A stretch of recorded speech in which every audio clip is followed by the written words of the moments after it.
ভাই জেলের মধ্যে অবস্থা কি কম, জেলের মধ্যে যে অবস্থা শুনলে কেউ যাবো না।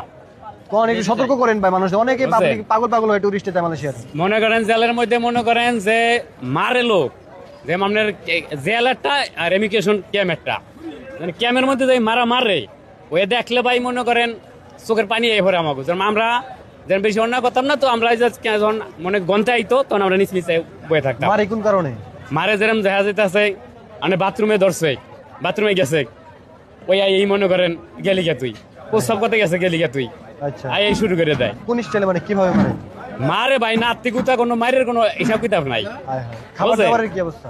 আর এরপর মনে করেন দেখা যাচ্ছে কে টন 15 মুঠে দোষ পাইলেই শুরু করে দেখা যায়। মনে করেন দেখা যায় একটা ফিঙ্গার দিতে গেছে, ওই নতুন মানুষ ফিঙ্গার দিতে পারলো না, মনে করেন মানে দিতে এক জায়গায় দিতে ওই পদ্ধতি আরেক জায়গায় খাবার দুটা দিয়া গেছে, বুঝলেন এই অবস্থা। তো মালয়েশিয়াতে আপনি টুরিস্টে যে এরকম ভাবে কাজ করতেন এবং কাজ করার পাশাপাশি ওইখান থেকে অপারেশন দিয়ে আপনাদেরকে ধরে পাঠাইলো দেশে, এইভাবে টুরিস্টে নতুন করে যাওয়া উচিত কিনা? ওখানে ভাই যাই টাকা পয়সা কামাইতে যাই, ওখানে কি করো ভাই? 4 লাখ খরচ করে যায় ভাই টুরিস্টে। 4 লাখ হয়ে যায়, আমিও তো মনে করেন 4.5 লাখ খরচ করে গেছি, 4 মাস 7 দিন জেল খেটেছি। এরপর তো ফিরে আশা করি আবার যাবো, ওখানে ওটা করলে হবো কি? আবার যাবেন টুরিস্টে মালয়েশিয়াতে? টুরিস্টে যাবেন আবার নিত কিছু আবার যাবো, অন্য করলে হবো কি? ওই যে যারা আইছে মনে করেন 35 জন আইছে, 35 জনে 20 জনই কইছে আমরা আবার যাবো।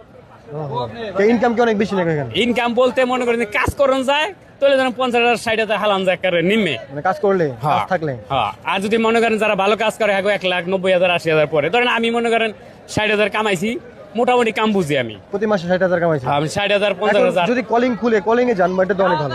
বলেন তো মনে করেন এটা কোম্পানি বিষয় বেতন কম দেয়। ওহো, কোম্পানি বিষয় হলো বেতন আগে আসলে 1500 টাকা, এখন কাছে 1700 টাকা। আর